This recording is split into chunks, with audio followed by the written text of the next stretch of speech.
Hello friends, welcome to SK thoughts channel. ఈ వీడియోలో మీ లక్ష్యమే మీ వ్యసనం అయితే అనే బెస్ట్ టాపిక్ గురించి ఇప్పుడు తెలుసుకుందాం. ఫ్రెండ్స్, వ్యసనం ఒక మత్తు. సాయంత్రం ఒక డోస్ పడగానే పొద్దున వెళ్ళిపోతుంది. కానీ అలాంటిది కాదు మనిషికి కావాల్సింది. ఒక్కసారి ఆవహిస్తే మనిషిని వదిలిపెట్టకుండా జీవితాంతం తనని నడపగలిగేదిగా ఉండాలి.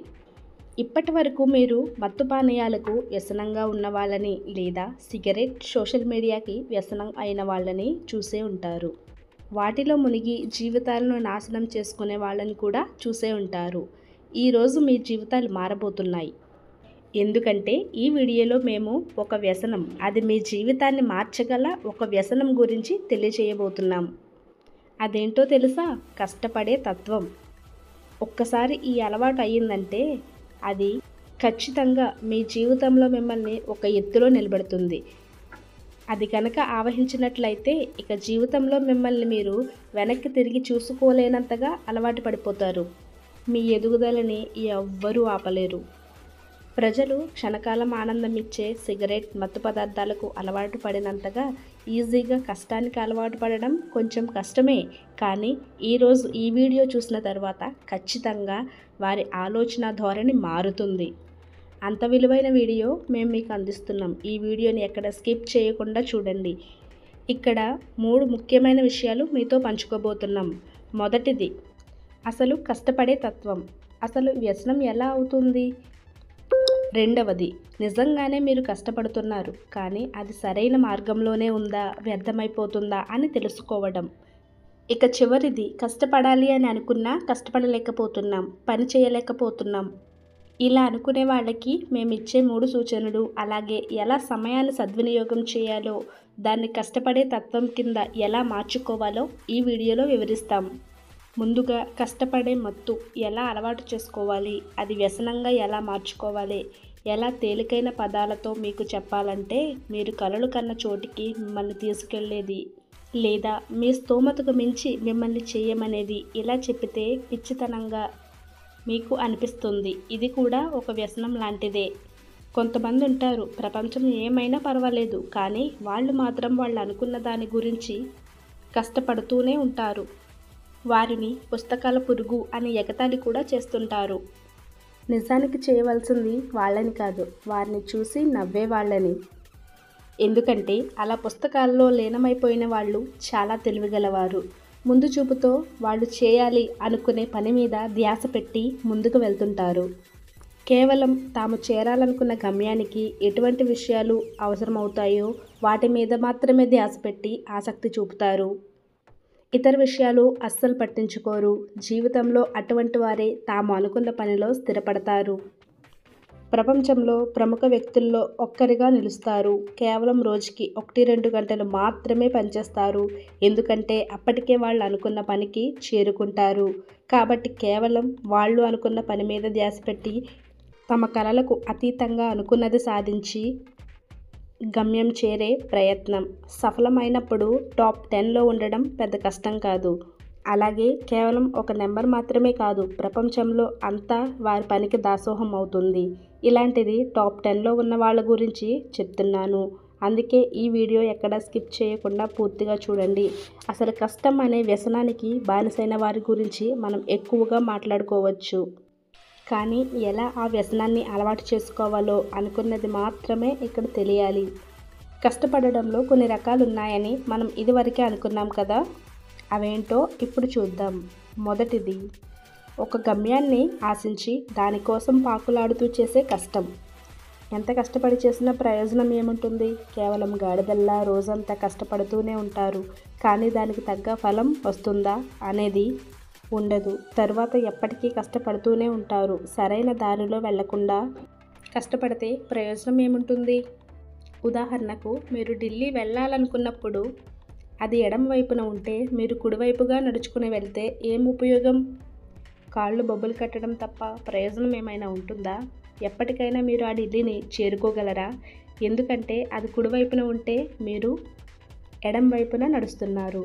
చెమటలు పడుతున్నాయి కానీ ఎప్పటికీ దాన్ని చేరుకోలేరు. అచ్చం అలానే ఉంటుంది కష్టపడి గాడిదల్లా పనిచేసే వారి తత్వం. అలా అయితే ప్రతిరోజు మనం కష్టపడే సరైన దారిలో ఉందా లేదా అనేది ఎలా తెలుసుకోవాలి? అందుకే మీరు చేసే పని మాత్రం మార్గం చూపిస్తుంది. ప్రతిరోజు మీరు చేసే పని కొంతకాలానికి సులభంగా అయిందా లేదా? మీరు ఆ పని చేయడానికి ఏ టెన్షన్ లేకుండా ఉన్నారా? మీ సమాధానం అవును అయితే మీరు సరైన దారిలో వెళ్తున్నట్టు. ఒకవేళ కాదు అని మీకు అనిపిస్తే ఖచ్చితంగా వేరే మార్గం చూసుకోవాల్సిందే.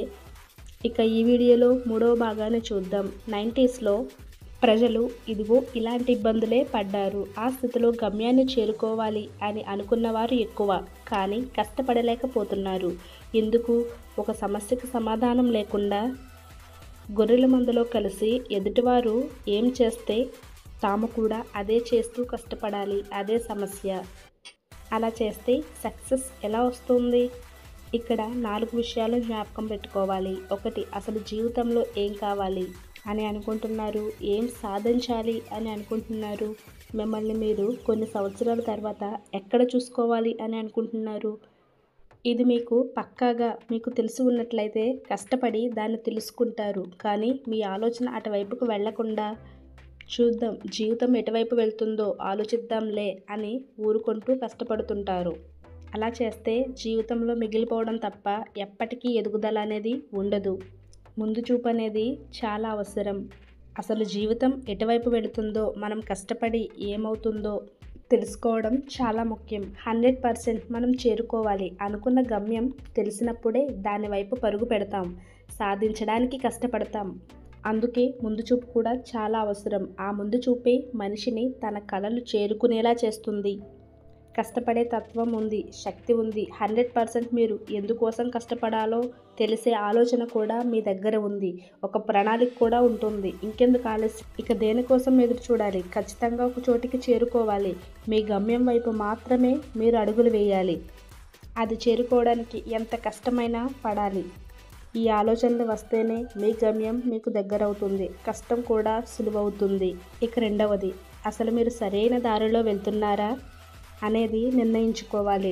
ఒంటెద్దులాగా అలా చాకరీ చేస్తూ పోతున్నారా? అయితే ఖచ్చితంగా మీ దారి మార్చాలి.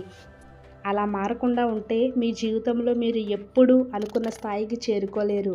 ఏం చేయాలి అని అనుకుంటున్నారో అది సరి అయినదే. సరైన పద్ధతిలో మీరు అనుకున్నది చేయడం చాలా ముఖ్యం. అప్పుడే గమ్యాన్ని చేరుకోగలరు.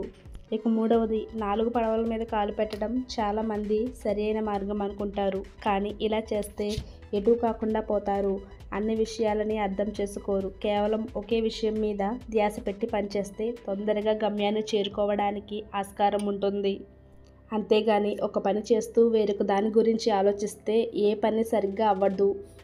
దాన్ని మధ్యలోనే ఆపేయాల్సి వస్తుంది. ఉదాహరణకి చదువుకునే సమయంలో చదువు మీద మాత్రమే ధ్యాస ఉండాలి. అలాగే మీరు ఏదైనా సినిమా చూస్తున్నప్పుడు ఆ సినిమా పూర్తి వినోదంతో ఆనందంతో చూడాలి. అప్పుడే మీకు ఆ సినిమా అర్థమవుతుంది. అలాగే ఎప్పుడూ చేసే పని మీద మాత్రమే దృష్టి సారించడం అనేది చాలా ముఖ్యం. ఇక 4వది, అతి ముఖ్యమైనది, విధ్వంసం. ఈ మాట వినగానే విధ్వంసం ఏంటి అని చాలామందికి అనుమానం వస్తుంది. కానీ ఈరోజు చాలామంది సతమతమవుతున్న వ్యాధి ఇది. క్యాన్సర్ వచ్చిన వారైనా బ్రతుకుతారేమో, కానీ ఈ విధ్వంసానికి అలవాటు పడిన వారు మాత్రం అసలు జీవితంలో పైకి రాలేడు. ఆ విధ్వంసం పేరే స్మార్ట్ ఫోన్. మనిషిని ఎంతలా పక్కదారి పట్టిస్తుందో మనం చూస్తూనే ఉన్నాం. కానీ మనిషి ఆ మాయలో పడితే ఇక సాలిగూడులో చిక్కుకున్నట్లే. బయటికి రాలేడు, ముందుకు వెళ్ళలేడు, ఎక్కడికక్కడే ఆగిపోతాడు. అంతేకాదు బ్రెయిన్ కూడా కొంతకాలానికి పనిచేయడం మానేస్తుంది. అసలు ఎక్కడ ఉన్నాడో ఏం చేస్తున్నాడో అని కూడా అర్థం కాకుండా పోతుంది. అందుకే వీలైనంత తొందరగా ఆ స్మార్ట్ ఫోన్కి దూరంగా ఉంటే మనం అనుకున్న దానిని సాధించడం తేలికవుతుంది. కొంచెం కష్టంగా ఉన్నా దాని నుంచి దూరం అలవాటు చేసుకుంటే చాలా సమయం మిగిలిపోతుంది. ఆ సమయంలో మీరు చెయ్యాలి అని అనుకున్న పనులు మీద దృష్టి పెట్టగలుగుతారు. ఒక్కసారి ఆ పని మీద మనస్సు మళ్ళింది అంటే చాలు, ఇక ఏదైనా సాధించగలం అన్న విశ్వాసం మీకు ఖచ్చితంగా వస్తుంది. ఈ వీడియో చూసిన తర్వాత కొన్ని అనుమానాలు, కొన్ని సందేహాలు మీ మనసులోనికి రావచ్చు. నేనేం చేస్తున్నాను, ఎలా చేస్తున్నాను, ఎందుకు చేస్తున్నాను అన్న ఆలోచన ఇప్పటికే మీ మనస్సును చేరుకుని ఉంటుంది. ఒక్క మాటలో చెప్పాలంటే ఈ వీడియోలో మీరు ఇప్పటి వరకు మీరు వెళుతున్న దారి సరి అయినదా కాదా, మీరు చేస్తున్న దానికి ప్రతిఫలం వస్తుందా రావట్లేదా, అలాగే పక్కదోవ పట్టించే వాటితో మిమ్మల్ని మీరు ఎలా కట్టుదల చేసుకుంటున్నారు అనే వాటి గురించి మనం ఎక్కువగా ఈ వీడియోలో చర్చించుకోవడం జరిగింది. నిజంగా ఈ వీడియోని మీరు ఫాలో కనుక అయితే మీరు అనుకున్నది సాధించిన తర్వాత ప్రతి ఒక్కరూ మిమ్మల్ని అడుగుతారు, ఎలా సాధించారు, ఇంత త్వరగా ఎలా గమ్యం మీ వద్దకు చేరింది అని. అందుకు మీరు ఒక్కటే సమాధానం చెప్పండి, నాకు కష్టపడడం అలవాటయ్యింది, ఆ వ్యసనం నన్ను ఇంత దూరం తీసుకొచ్చింది, ఆ మత్తు నన్ను ఆవహించింది, కాబట్టి నేను ఇవాళ ఈ స్థితిలో ఉన్నాను. ధైర్యంగా తల పైకెత్తి ఈ జవాబు చెప్పే స్థాయిలో మీరు నిలబడాలి అని మేము కోరుకుంటున్నాం. మరి ఈ వీడియోలో మీకు నచ్చినట్లయితే లైక్ చేయండి, షేర్ చేయండి. ఇప్పటి వరకు మన ఛానల్కి సబ్స్క్రైబ్ చేసుకున్నట్లయితే ఇప్పుడే సబ్స్క్రైబ్ చేసుకొని పక్కన ఉన్న బెల్ ఐకాన్ని క్లిక్ చేయండి. నెక్స్ట్ వీడియోలో మళ్ళీ కలుద్దాం. Thank you for watching.